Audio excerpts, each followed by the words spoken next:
Hey, what's up everyone? My name is Primal. You can catch me at twitch.tv/that'sprimal where I stream challenger level TFT gameplay. And I'm the crazy guy with a war paint who quit his job at Riot Games to try to become a pro gamer. So you can follow my story at that'sprimal.com and check all of that out. One of the things I'm really fond of doing is making guides to help other people get really good at the game. So I've been writing guides for about a month now on Vanguard, Star Guardians, and I'm back today with a guide to 6 Darkstar, which I think is one of the strongest comps on the current patch. And 6 Darkstar is a build that relies primarily on JHIN and XERATH to carry, but before we get into specifics about itemization and everything, let's talk about conceptually what 6 Darkstar does. So let's first look at the trait. When a Darkstar dies, all other Darkstars gain attack damage and ability power. And this is really important because Darkstar is an offensive-oriented trait, right? So what this means is that every time a single Darkstar dies, let's say you have a Shaco here, right? And Shaco dies. When he dies, if you have 6 Darkstars, he gives 30 attack damage and 30 ability power to all the remaining Darkstars, and so on, right? So you can see how this can ramp up crazily. Shaco dies, and then Lux dies, and then Karma dies, and then Mordekaiser dies. That's 4 people dying. Already you have an additional 120 attack damage and 120 ability power for your remaining JHIN and XERATH to carry the team. What this also means is that Darkstars actually don't need a lot of offensive abilities, right? Because you're getting a lot of offensive ability from the traits. So instead, what you want is to itemize your carries defensively so that they can make use of the Darkstar trait as long as possible, and at the end of a fight, clean up with their enhanced ability and attack damage power. So the Darkstars are XERATH. XERATH is a 5 cost, and he is the strongest Darkstar overall, which makes sense because he's a 5-star. He's not a unit that you can reliably get though, so we're gonna focus a little bit more on JHIN. XERATH is sort of your win condition to win the game. JHIN is going to be your win condition to get top 4 in the game, right? So XERATH is for first place. JHIN is basically to get you a top 4. Shaco. So Shaco used to be super OP. He did get nerfed, so he's not as OP anymore. And so I don't personally like to stack Shaco anymore. What I like to do is use Shaco as an item carrier. So what I'll normally do is I'll have JHIN, who I'll get to in a second, be the primary carry for most of the game. Shaco will actually hold XERATH items, and then once I get XERATH, I sell Shaco and put the items on XERATH. JHIN, our guy JHIN. So JHIN is super good, really strong unit who benefits from both Darkstar trait and Sniper trait, right? So Sniper trait gives you more damage the farther away you are from your opponent. So JHIN can do a lot of damage with very few items, right? So he's gonna be the champion who is going to be doing the majority of the carrying, and we need to keep him safe by giving him a Karma shield to keep him protected with a shield and attack speed.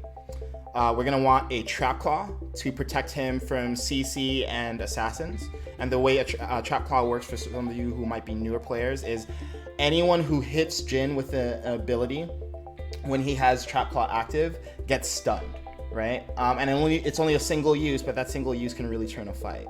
Other good items on JHIN are going to be Runon's Hurricane. Runon's Hurricane allows JHIN to basically shoot 2 targets at once instead of 1, and the second target will take slightly reduced damage, 70% of the base attack damage. And this is really good because JHIN is already doing a ton of damage. 70% of his base, of his primary attack projectiles damage is a lot of extra damage when you add in Sniper, when you add in Darkstar. So the combination of Darkstar, Sniper, and Runons allows JHIN to kill multiple units at a time.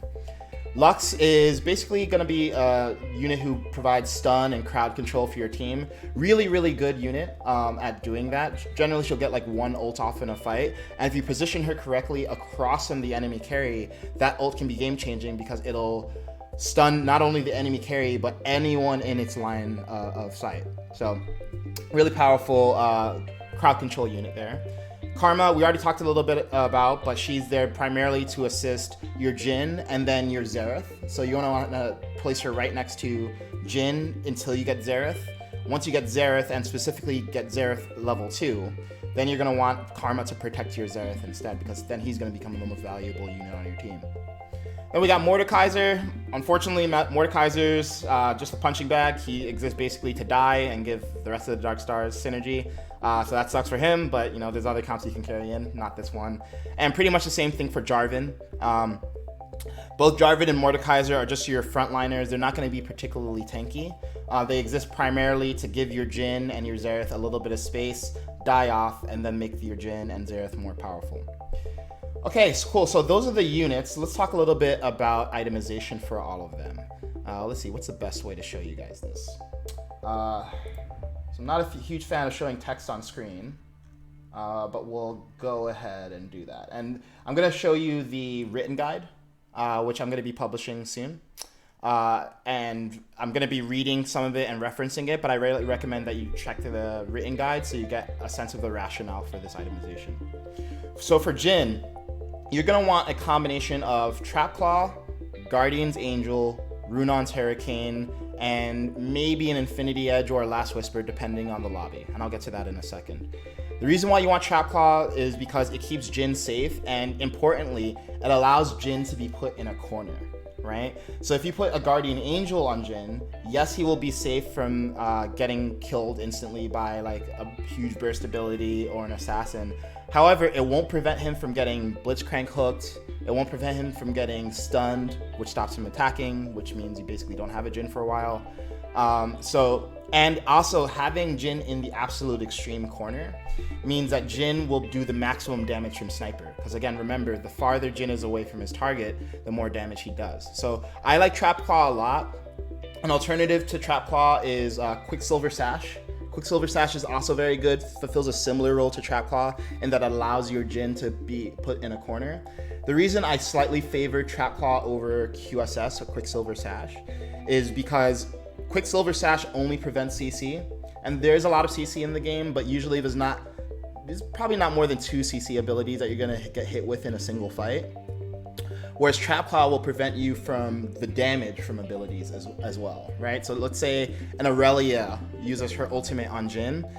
Not only will Jhin not be affected as long as his Trap Claw is up, Aurelia will also be stunned, right? Which gives your Jhin valuable time to maybe kill the Aurelia before she revives, or not revives, but wakes up.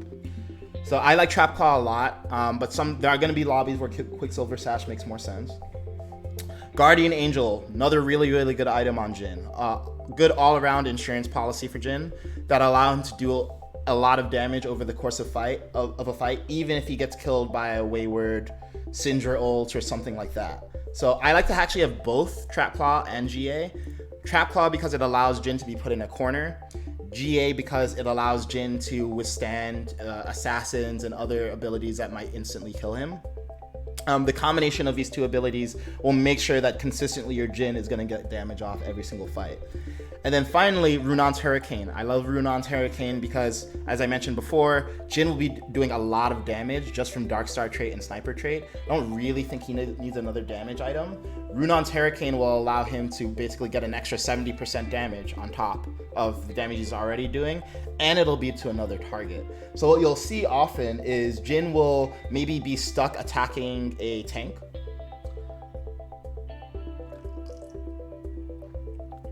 but even while he's attacking the tank, he'll also be attacking a carry because the second projectile will hit an enemy. Now, I'm not sure what the logic is on the targeting. I'm not sure if it hits the next closest enemy or hits a random enemy.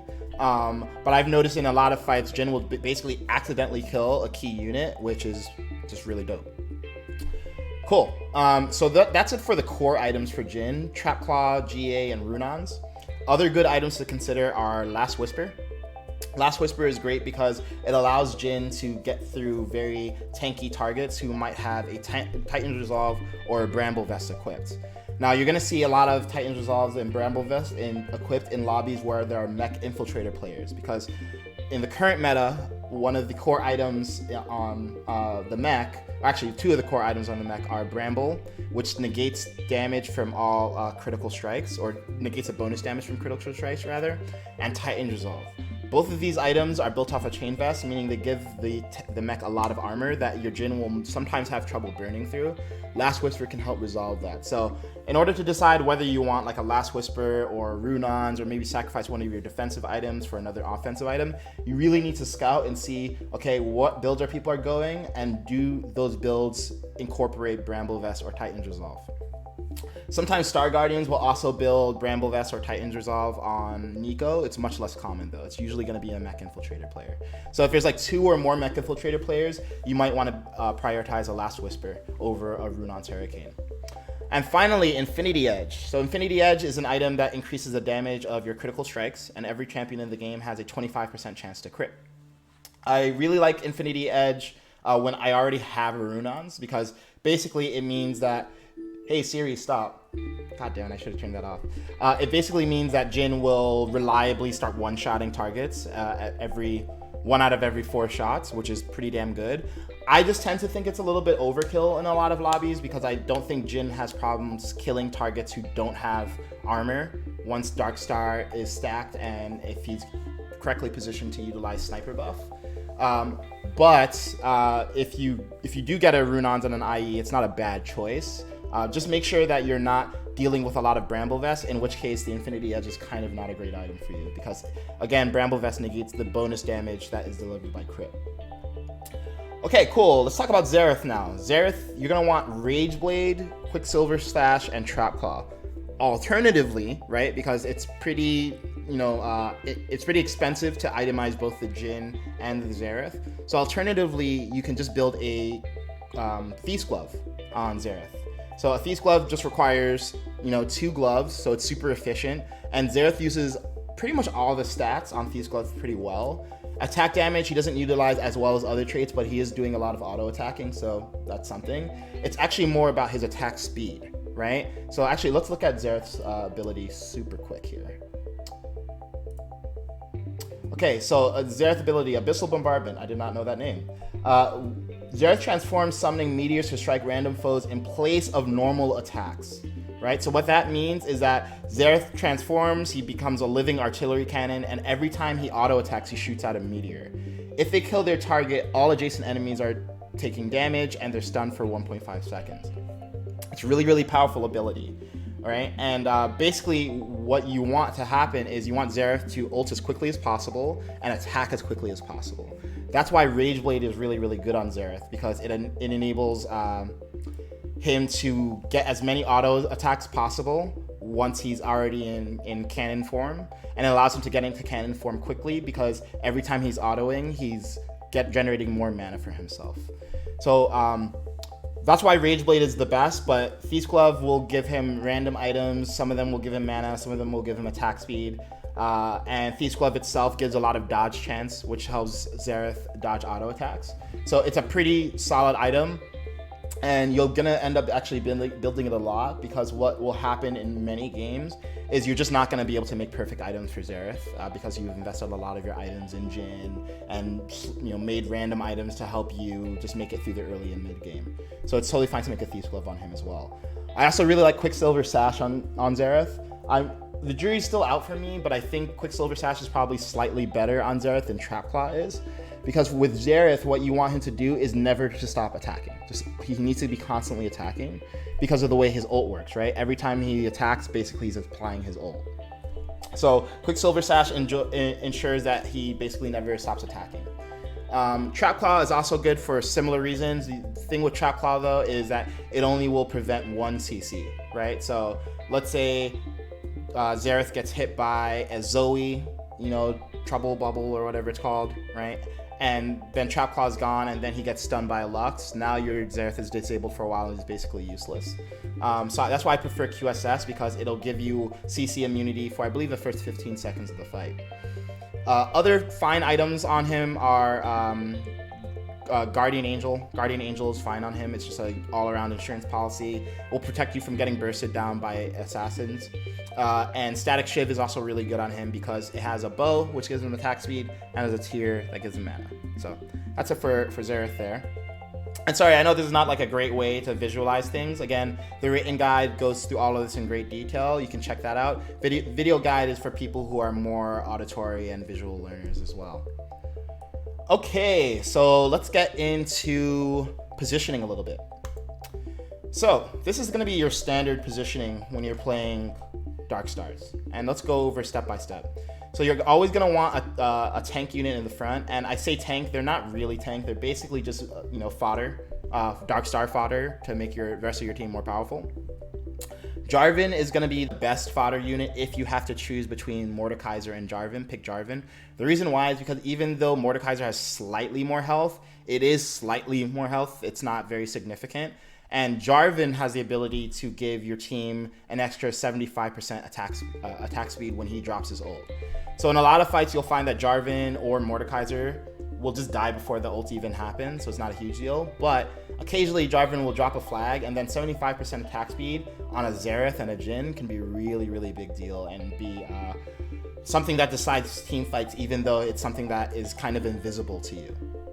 So always place your Jarvan in front of the team, except in specific examples, which we'll get to in a second. You're gonna want Lux to be second row, and you want her to be across from the enemy carry, right? So if your enemy carry is here, you want Lux to be on this side. If the enemy carry is here, you want Lux to be on this side. So in this example, Lux would be here, and let's say the enemy carry were here, right, where my mouse is. And I'll show you some videos to give you a little bit of visual assistance there too. The reason why is because Lux will ult the furthest target, right? So you want her to be far away from the enemy carry, and you don't want her to be on the back line because you actually want her to die. You want her to basically get one ult off and then die to give Darkstar empowerment to the rest of your team. Next we have Shaco. So Shaco, before the B patch, was actually the main carry. He was the superstar of the team. Now he's been demoted. He's nowhere near as good as he was before at just straight carrying.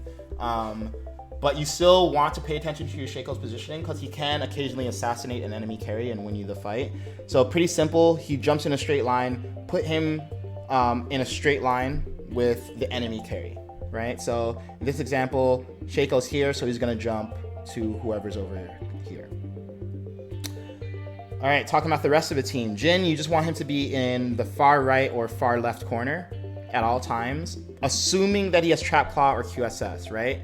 Because Trap Claw and QSS will prevent him from getting Blitzcrank hooked. If he doesn't have Trap Claw or QSS, you need to put him in the second hex from the corner, right? So put him in the second hex from the corner so he doesn't get pulled by a Blitzcrank, which will, if he gets pulled by a Blitzcrank, you'll pretty much instantly lose the fight. So in this example, we assume that he has either a Trap Claw or a QSS or both. Karma, pretty simple, put her right next to the JHIN. Once Xerath is the strongest unit, put her next to the Xerath instead. And Ashe, put her in a corner ideally. She's not super important. A lot of time, honestly, she's just gonna get killed pretty quickly before she even gets an ult off by Blitzcrank. But occasionally she'll fire an ult that can win you the fight single-handedly. So you want her to be across from an enemy carry, similar to Lux. And you want her to be in the corner so that she's getting maximum sniper damage.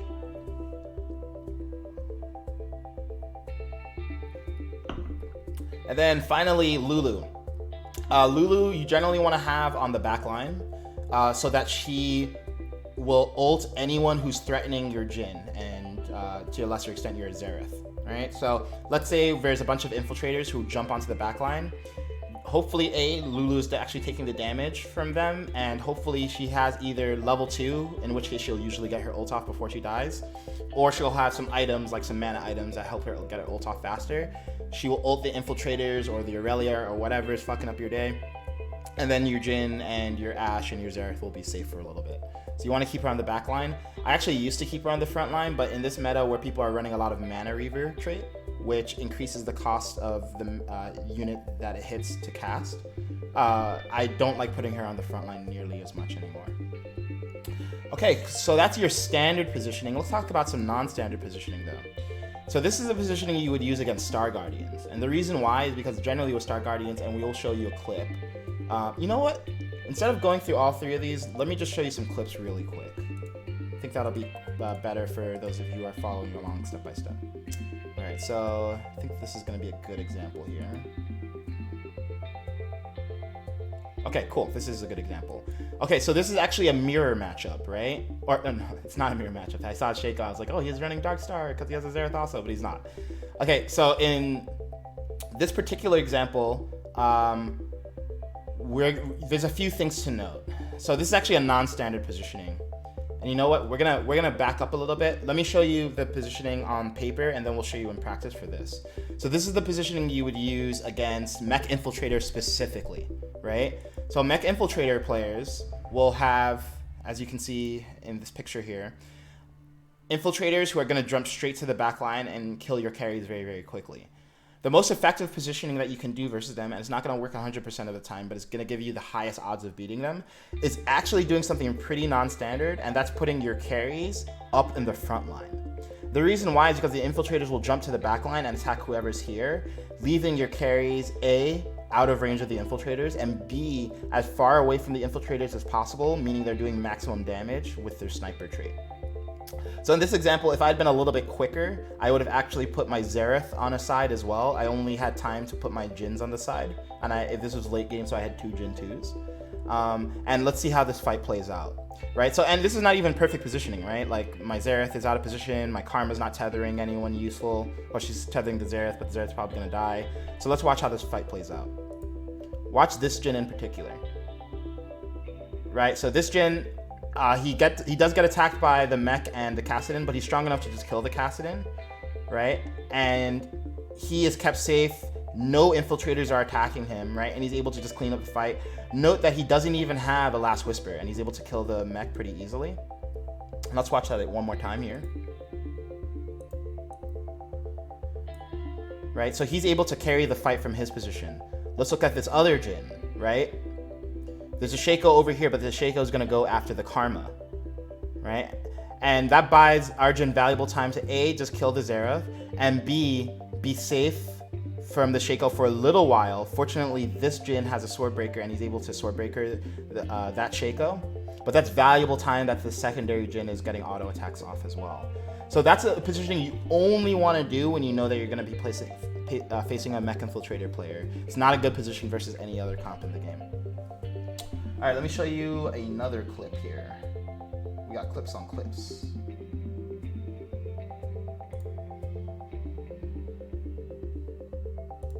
I want to show you a Star Guardian clip. Okay, cool. Okay, so we're gonna back up in this one a little bit. Okay, so in this example, I'm gonna full screen that. You're gonna see that my back line, my front line is actually in the back, right? So the only one who's up front is my Lux, and that's not too problematic. The most important thing is that there's no one in the middle. And what you're gonna see is that the Star Guardians are gonna walk up a little bit, right? Because they wanna attack whoever's in range, right? So the RA has to walk up, the Syndra has to start walking up as well, allowing the Shaco to have some alone time with the backline, and ensuring that the Star Guardians are wasting time moving instead of attacking here, right? And you can see me very happy on screen here. So that's something that you want to do versus Star Guardians in particular. Again, not good positioning versus other teams, because ideally you want the Mordekaiser to be in front so that he is creating space for your Jhin and your Xerath. But that's pretty good positioning versus Star Guardians if you know that you're going to be playing them specifically. Cool. Let's see if we can see another fight in the same game that shows you a more standard position. Now we're doing this live. This might be a fight that I lost. So we're gonna see if I can show you anything useful here. Okay. Great. Okay, so this is an example of a Star Guardian fight where I was not well positioned. Actually, I was positioned okay, right? But ideally, if I had been a little bit more on top of things, I would have moved my front line to the back, because you see now all the Star Guardians are clustered together. And this is particularly dangerous versus Star Guardians because now when the Nico ults, there's a risk that she can hit my Shaco, right? But the good things that are happening in this fight, right, and there are some good things, are A, I have my Ashe and my Lux across from the Syndra. So Ashe and Lux, when they ult, they will hit, ideally hit the Syndra or people in between them and the Syndra. And my Jhin, one of my Jins is as far away as possible from the Syndra, so if he hits the Syndra, he's going to be doing maximum damage to her. One thing that's not awesome, but tolerable, is the fact that my Jhin was across from their Lux, right? So if we back up a little bit, right? His Lux is over here, so this Lux is going to ult my Jhin, right? And that's not super great. You want your Jhin, your most valuable unit, ideally on this side, because even though he had a Trap Claw, right, he got hit by both the Zoe, and I'll show you one more time. He got hit by both the Zoe and the Lux, and Trap Claw will only negate one of those CCs. Whereas if he'd been in this corner, he would have only been hit by the Zoe. So that's just a quick little overview of how you want to be positioning with these comps. I have links to all of these these layouts of positioning in the written guide as well. Last thing I want to do is cover sort of a stage by stage strategy. So one thing I see a lot of less experienced players doing is say, okay, when they know they want to run a comp, they'll just collect all units for that comp along the way and ignore other stuff. That's not what you want to do, right? Because certain units are strong at certain points of the game. Generally speaking, you don't actually want to be playing the Darkstar units, with the exception of maybe like a Mordekaiser or a JHIN, earlier than when you can get 6 Darkstars online. And 6 Darkstars online will generally come at the 7, because level 7 is when you usually are going to find your JHIN. So let's look at earlier in this game, right? What did I run earlier in the game? Okay, so I have a random 2-star Kaisa, right? And I'm playing her just because she's what I have to make my strongest board, right? And you'll see that I am positioning her to be as close to the Xayah as possible. It wasn't perfectly positioned, but still close enough that she's able to harass the backline, right? And I have a Mord here, but I'm not running Mord for Darkstar. I'm just running him because he's a pretty decent unit, and I already have a Poppy who's 2-starred, and Poppy as 2-star is actually the real star of the show here, right? Let's take another random snapshot. 3-5. Okay, great. So here's another point, right? We have a JHIN, we have a Mord, we also have a Lux on the bench who we could be playing, right? At this point in the game, I had chosen not to play Lux because I decided that getting 4 Vanguard, right, from Poppy, or Leona, Poppy, Mordekaiser, and Jace was going to be superior to the benefit I would get from 3 Darkstar. Because 3 Darkstar is generally not going to be super great, because even though 3 Darkstar only gives 5 less attack damage and 5 less ability power than 6 Darkstar, you're going to have fewer Darkstars who are going to be dying and transferring the Darkstar power to the remaining Darkstars, right? So at level 6, not only am I getting 5 more ability power and attack damage per Darkstar who's dying, I also have 3 more Darkstars who are dying, right? So you're generally going to want to just play your strongest boards on the way to Darkstar. And around 4-1 is when I tend to roll down and try to get my Darkstars in. In this particular game, it looks like I didn't have all 6 Darkstars, so I chose to continue just playing the 4 Vanguards, and I threw in 3 Darkstar bonus instead of throwing in like 5 random Darkstars, because again, 4 Vanguard tended to be the strongest thing that I could do. So if there's enough demand, maybe at some point in the future, I'll do a guide on just like early game and how to play early game and mid game, because it's pretty much the same no matter what comp you want to do. You want to be playing your strongest board, and part of the skill of the game is understanding which units and positionings will result in the strongest board possible. Don't tunnel so much on, okay, I know I'm going to be running Darkstar, I already have the items, so let me throw in a random Jarvan or a random Karma, right? You want to be holding certain units on your bench, ready to place them in once you have a Darkstar synergy. And then certain other units, like for instance Lux and Karma, I won't even buy them until it's 4-1 and I already have a JHIN and I'm trying to put Lux and Karma in. Because what'll happen if I end up holding the Karma and the Lux early, they're going to be costing me gold without adding a lot of combat effectiveness in stage 2 and 3. So yeah, that's pretty much it. I think the written guide has additional tidbits in there that might be helpful for you as you go about your climb. If you have any questions, please leave it in the comments. Again, I stream Sunday through Friday at twitch.tv/that'sprimal. We got Warpaint, we got puppies, we got challenger level gameplay. We got it all. So thank you so much for watching. I hope to see you on the stream. If you have any questions or you have any other future guides you would like to see, drop me a comment, and don't forget to like and subscribe. See you guys. Thanks. Bye.